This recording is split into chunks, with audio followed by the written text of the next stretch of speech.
Hello everyone, আসসালামু আলাইকুম। আশা করি সবাই ভালো আছেন। আমরা আজকে বৃষ্টির দিনে, এই বৃষ্টির মুহূর্তে আমরা চলে যাচ্ছি হচ্ছে ওয়ারিতে পিৎজা বার্গে। তো এখন প্রায় সন্ধ্যা সন্ধ্যা একটা সময়, কিন্তু বৃষ্টি হয়েছে একটু আগেই। কখন যে এখন বৃষ্টি নামে তা বলাই যায় না। আর পিৎজা বার্গে বরাবরের মতো ওয়ারি পিৎজা বার্গে প্রচুর ভিড় থাকে। আর অন্যান্য পিৎজা বার্গেও আমি দেখছি এমনটাই ভিড় থাকে। তো এখানে আসার পরে তো কিছুক্ষণ দাঁড়িয়ে থাকতে হয়, তারপরে দেখা যায় আমরা যদি বসার জায়গা পাই তারপরে বসি। তো দেখতে পাচ্ছেন কি পরিমাণ রাশ, এটা সব সময় থাকে যখনই আসি। আর আমরা যেহেতু শুক্রবার আসি, এই সময়টাতে তো এখানে ভিড় থাকবে। আর অন্যান্য দিন আসলে হয়তো বা কম থাকে, আমাদের অন্যান্য বারে আসা হয় না। এই হচ্ছে আমি আর বাচ্চাদের নিয়ে, সাফনের আব্বু আছে, আমরা চারজনে এসেছি আজকে। আজকে আমরা প্ল্যান করেছি ফ্যামিলি, যেটা বড় লোকের পিৎজা, ফ্যামিলি পিৎজা, সেটা খাবো। আর ওইটা আমাদের খাওয়া হয়নি এখনো, আমরা অন্যান্য সব ফ্লেভার খেয়েছি আর এটা খাওয়া হয়নি। তো বাচ্চারা বললো যে আজকে বড় লোকের পিৎজাটাই খাই, বড় লোক একটা ভাব নেওয়ার জন্য। আর এটা অনেক বড়, যদিও খেতে কষ্ট হয়ে যাবে সবার আমাদের, তারপর আমরা ওইটাই অর্ডার করেছি এবং ফাইনালি আমরা সিট পেয়ে বসেও পড়েছি।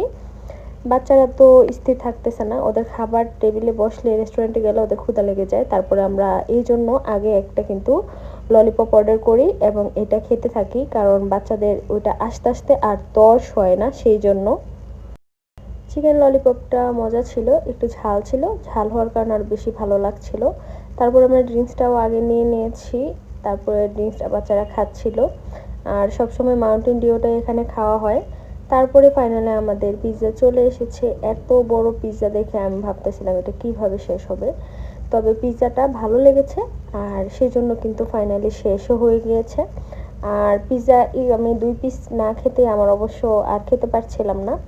তারপরে বাচ্চারা খেয়েছে একদম পেট ভরে এবং ওভার হয়ে গেছে সবার জন্যই। তো আরও 2-1 জন থাকলে মনে হয় ভালো হতো। তো আজকে রাতের জন্য ডিনার শেষ, যেহেতু আমরা সন্ধ্যায় এসেছি। তারপরে রাতের বেলা আর কিছু খাওয়া সম্ভবই না, আমরা একেবারে রাতের ডিনারটাই এটা খেয়ে সেরে গেলাম। তারপরে সবাই কেটে কেটে নিচ্ছিলাম। আর পিৎজাটা এত বড় আর খুবই ভালো হয়েছিল।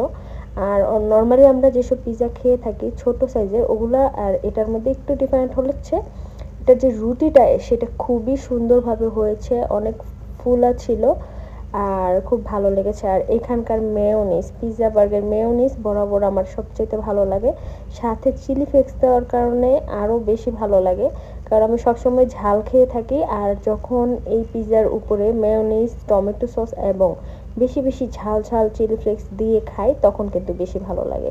তো সেই জন্যই আমার সবসময় পিৎজা বার্গে এসে পিৎজা খেতে ভালো লাগে। আরহামের সবচেয়ে প্রিয় হচ্ছে পিৎজা, ও পিৎজা খেতে পারবে প্রতিদিন।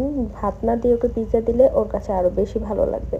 গত সপ্তাহে ও পিৎজা খেতে চেয়েছে, আমরা অন্য জায়গায় প্ল্যান করেছি, তারপরে আর আসা হয়নি। এবং এই সপ্তাহে আমরা অন্য জায়গায় যেতাম, তারপরে আরহামের চিন্তা করে আমরা চলে আসি পিৎজা বার্গে। এবং তারপরে রাতের বেলা বাসায় আসি। আর ম্যারি খুব খুব রেগেছিল, ম্যারিকে এই রুমে আটকে রেখে যাওয়ার কারণে। ম্যারিকে যখনই সাফান ধরতে যাচ্ছিল, ও রেগে আগুন, দেখতেই পাচ্ছেন। ও এত রাগ ছিল যে আমি ধরতে পারতেছিলাম না। আমি কিন্তু সবসময় ওরা অনেক অনেক আদর করি, সাফান তো মাঝে মধ্যে তবু ধমক দেয়, বাট ও আমার উপরও খুব রেগে যাচ্ছিল আর কাউকে আশেপাশে যেতে দিচ্ছিল না। ও এত রাগ হয়েছিল কি বলবো। আর আর ধরি নাই ওকে। তারপরে আরহামের সাথে একটু দুষ্টামি করছিলাম। ও হচ্ছে অনেক অনেক দুষ্টামি করে, মাঝে মধ্যেই রাগ করে কান্নাকাটি শুরু করে, কিচ্ছু বলা যায় না ওরে। তারপরে আমি বলছিলাম যে তুমি কান্না করতেছো না, তোমাকে এখন ভিডিও করব। তারপরে ও হেসে উঠে যায়।